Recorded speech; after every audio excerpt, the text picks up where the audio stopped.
As the new year approaches, many of us are thinking about our New Year's resolutions for next year.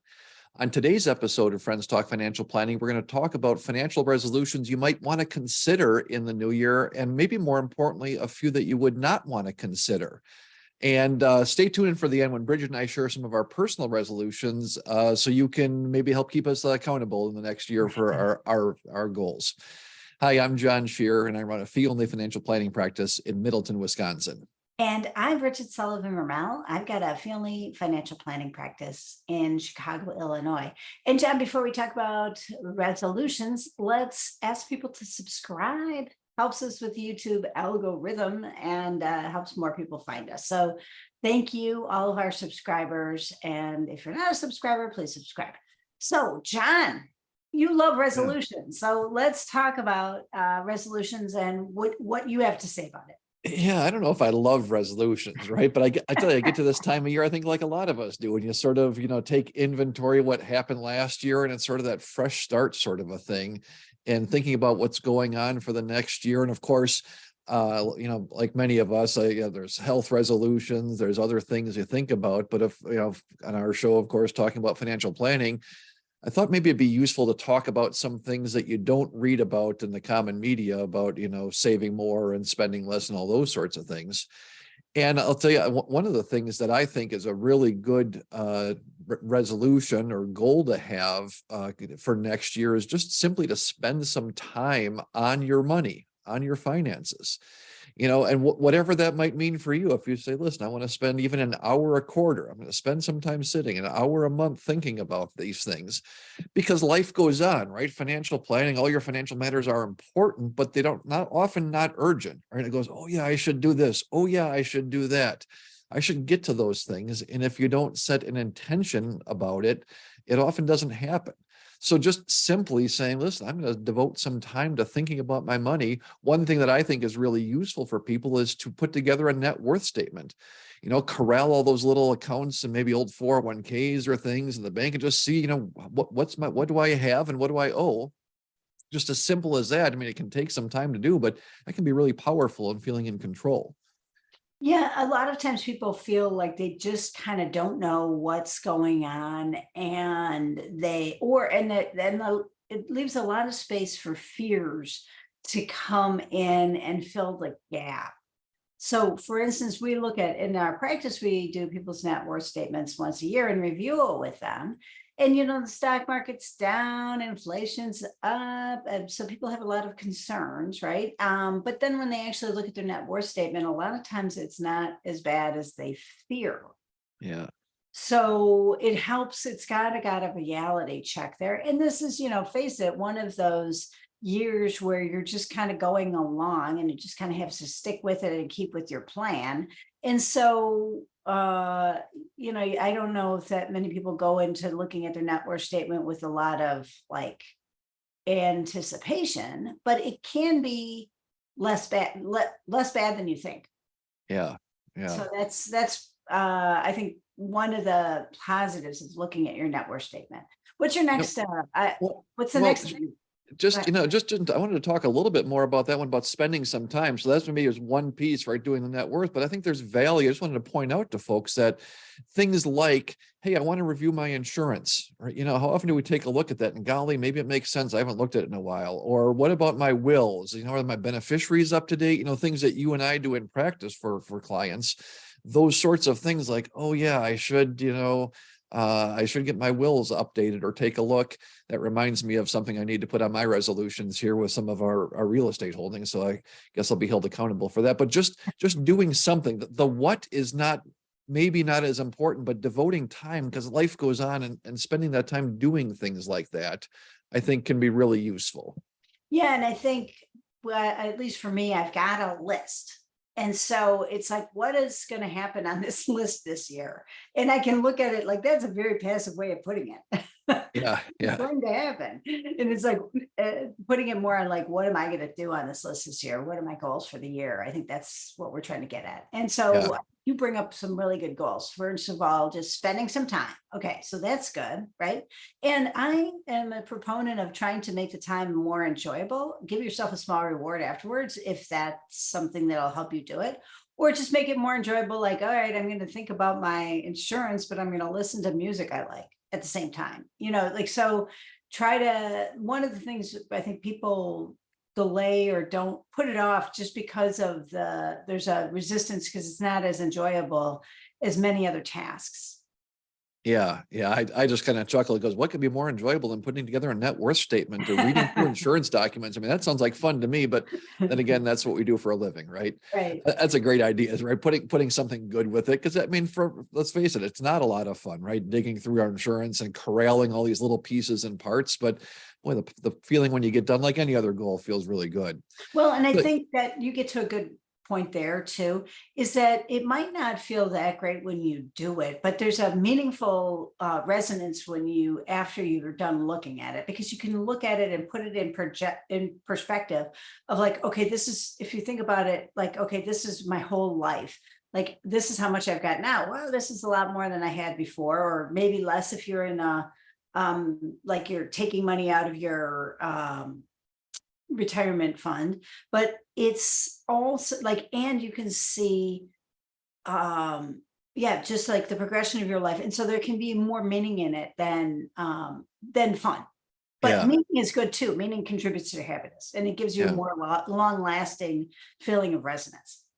Yeah, yeah, that's great. So spending time, right? Whatever that means, a couple of ideas on just devoting some time to it. One other thing, and that's really specific to our current, the current year coming up, that is pay attention to your bank accounts, right? And what do I mean by that? For the last basically 20 years, checking, savings, CD, they're all paying not very much interest. Today in this environment, right, we're seeing savings accounts, money market accounts, T-bills, things like that, where on that safe money you're getting 2, sometimes 3, maybe even 4%, but that's not in all of the accounts, right? Checking accounts are still pretty low for the most part, under 1 or under 1/2%. So those differences, where again 5 years ago, 2 years ago, you got money in checking account, money in savings account. It's just about the same. Tell us what's in your bank account. Now it makes a difference, and spending some time paying attention to that in the coming year. How much are you actually earning on that money in the bank? How much do you specifically have in checking versus savings or money market? How does your bank compare maybe to the bank down the road or the credit union or whatever? That can pay some real dividends, I think, in 2023. And it's something that folks should consider putting on their list of resolutions. Yeah, and I call this tidying up. Like, just and you remind me, I need to check I use one of those internet banks, and they attract people with high interest rates, but then they kind of change what name of your account is, and every so often I call them to make sure that I'm getting the higher interest rate. Yeah. So you can't, it floats to a more profitable for the bank interest rate. So Yeah. yeah, so I got to tidy up. I got to look at it and say, oh, okay, if I called this a money market instead of a savings account, would I make more? Okay, let's move it over to that. And what you're saying is that if you can get an extra percentage or 2, or maybe even 3, it's totally worth it. Yeah, yeah, that's right. So pay attention to those bank accounts in the new year. That could be a good resolution. The other one just wanted to bring up was around the idea of budgeting and spending. That's one that we typically see or hear from folks about. That, and I'll tell you, this is sort of the one don't tip that I've got for folks is, don't make a budget and try to decide that I'm going to spend this much money in the coming year or in the coming months. Here's my budget for the week. That's just a challenging way to try to accomplish things. And instead, what I think people should consider doing is committing to tracking where they're spending, where their money goes. Track your spending. And just by knowing where the money goes, it helps you to be, number one, mindful of it, right? Make it concrete. And then it helps you to make, once you have that concrete knowledge, it's kind of like you talked about, Bridget. Geez, I don't feel so good about my net worth and things. And then golly, you look at it and half the time you go, oh boy, that's a lot better than I feel about it. By knowing what you're spending instead of sort of guessing at it, feelings will come up and you go, boy, I feel really good about that. Or I don't feel so good, so I'm going to make some changes here and there. But knowing about it is such a big deal. And it's really, I mean, it takes some time, but we tell people, take your checking account statement, you know, what went out the door there. And usually these days, there's not too many things, right? Mortgage and maybe some insurance and a couple of checks. And then take your credit card statement. So in January, how much did I spend? And don't spend a lot of time worrying about whether it went to this category or that category, but just at the end of the month, you spent this much money, you spent 3,000, you spent 10,000, whatever it is, and go, okay, those are the dollars that went out the door that month, right? And then you can just go, oh, geez, how do you feel about that? And just knowing what it is, making it tangible, I think could be a really great resolution. Yeah, and my 2 cents on that is that it also, for me, that's one of my resolutions, is to try to get a handle on what am I spending, and not even to change it, but that, honestly, I do want to be more mindful about it and try to spend a little bit more money on the things that give me more enjoyment. So, and a little less on the things that it's kind of wasteful. And so that, for instance, one of the things I aspire to do is give a little bit more money away. And so I can do that without suffering if I just spend a little bit less on some stuff that I maybe don't need. So and what's coming to mind is there's a subscription that auto subscribed. And this was not cheap. It was like $200 a year. And geez, I did use this. I read this magazine for a while, but I don't read it much now. So I can resubscribe in the future if I want to, but it makes me think, oh, you know what? If I take the time and effort to actually get the refund from them, and then I'll be motivated if I think I'm going to give the money away. Because that's more than just going into my bank account. I'd like to give more money away and spend less on stuff that I don't actually want to use. So that I think can be an extra hook too. It's like, what am I going to do with this knowledge? Yeah, that's great. I wanted to pull out of there that one of the things that you said, Bridget, and that was that you want to spend a little more on things that are important and spend a little less on things that aren't important, or use something like. And I think that's a really great point on this, is it doesn't have to be, I'm going to reach this concrete goal necessarily.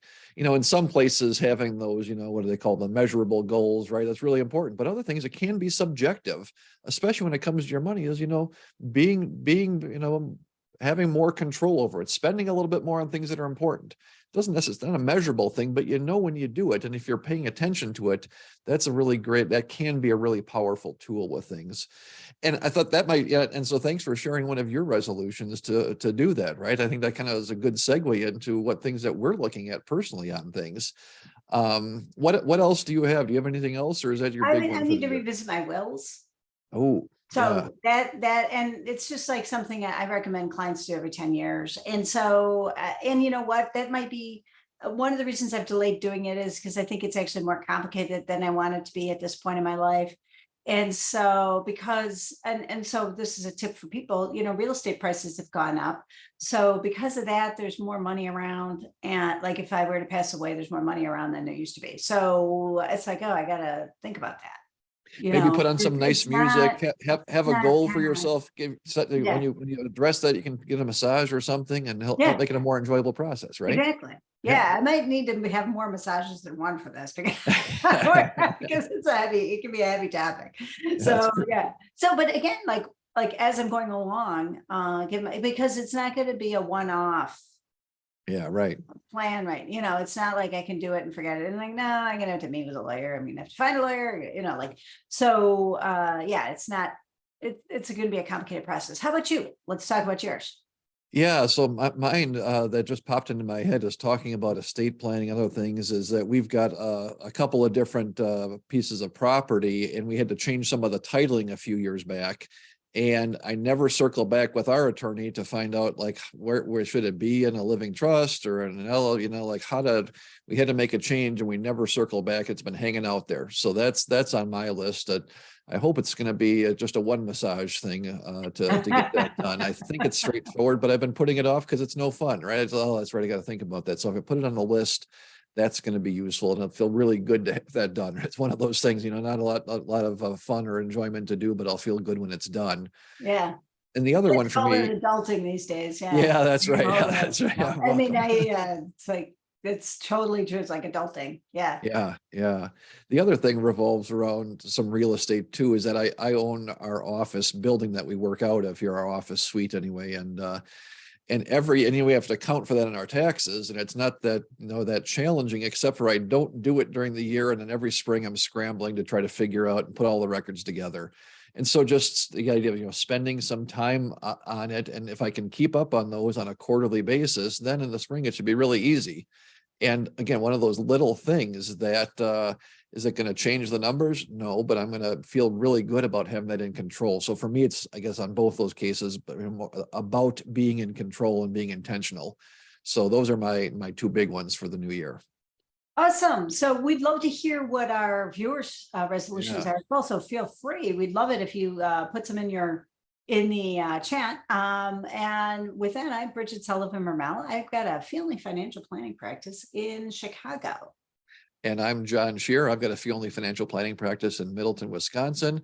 Don't forget to hit that subscribe button. Help other people find this content on YouTube. And both Bridget and I are members of the Alliance of Comprehensive Planners. If you like what you hear on our show, check out acplanners.org.